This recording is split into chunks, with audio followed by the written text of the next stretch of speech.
Hello and welcome to Theme Park Information. In today's show we've got a review for Prater. Now this is located in Vienna city centre in Austria, not Australia, and is quite famous for being the world's second oldest theme park, and obviously as well having Olympia Looping, which is the world's largest travelling roller coaster.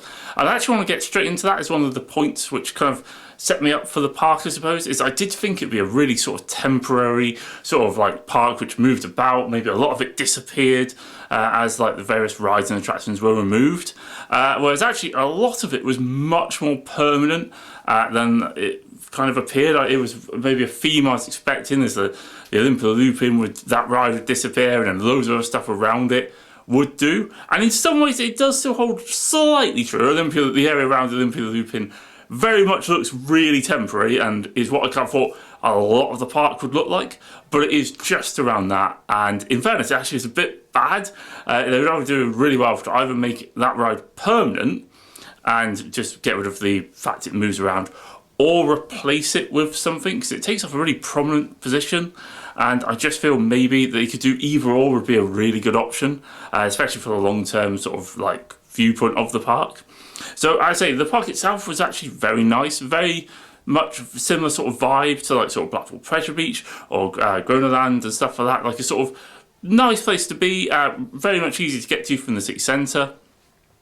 There is a major sort of train station literally just outside. There's also a lovely park as well, very close to the park as well, which is really cool. Shouldn't probably call park and park, but oh well. Anyway, they do have quite a few roller coasters. Most notably, obviously, is already talked about it, the Olympia Looping. They also have Vienna Looping, which is their new coaster for this year. That will have its own separate review. They also have a boomerang, sort of Valere, sort of like suspended flying coaster. Then they have a crazy amount of Wild Mouse coasters. 4. So yeah, one indoors, one super sized, one spins and one normal. Needless to say, they were kind of missed for the most part. They then have a huge number of thrill rides, which are pretty interesting. Great variety there, and a few of those are temporary as well, I will point out.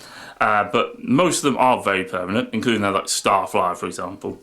They then have quite a lot of ghost trains and sort of horror themed rides. They have a sort of rapids tower and a log flume as well. And generally speaking, it's just a very vibrant, picturesque, great park to be in.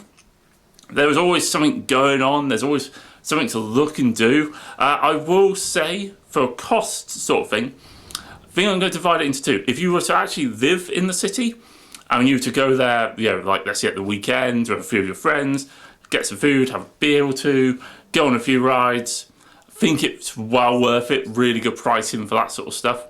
If, however, for example, you've come from out of town and it then needs to be sort of like you need to do everything in a day, it can very much mount up. You can end up feeling that you're getting slightly screwed over by it because there's not like multiple ride paths. Like staying on a ride and it going around again isn't a thing as well, even if there's no one in the station.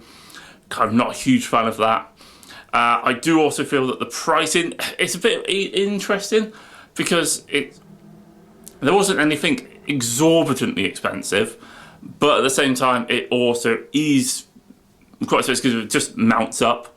Like you're looking at like $12.50 for like Olympia Looping, which is a lot of money. I mean, their newer coaster was $8.50, not too bad.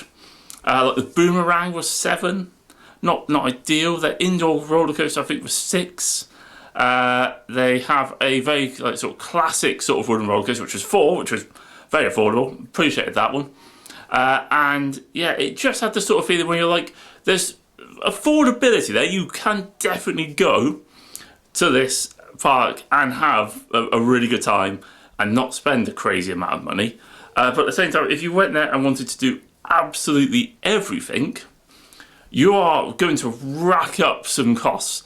And then also to flip that on, point and keep going on that, it is also pretty much cash only for the vast majority of it. There are a few contactless rides, I will point out. And I also will say there are cash points, multiple cash points in the actual park itself. So it's not too much of an issue. But it also just feels a bit more expensive when you're giving over cash and not just tapping your card. So I kind of feel from like a business point of view, they should just be card only. Probably make it a lot easier, probably save them money as well, having to take care of money as well. So slight issue with that, not terrible, not bad. Obviously the park is free to enter, so you don't have to worry about costs, and it is open for good hours, so you can easily get like night rides and stuff like that. They do have, I believe, pretty much a summer and winter season. Obviously availability of rides and stuff like that does vary, so do check their website. I suppose it's a bit of community, bit of advice. On the flip side of that, didn't really get any food or drink in the park. They do have quite a lot of food and drink options, and I also will say the park does like a little bit of shelter and shade.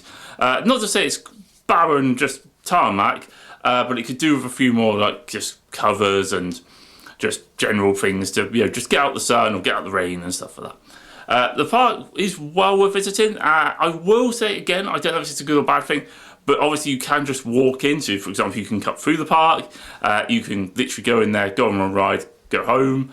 But it does also mean that it has something which not many parks have.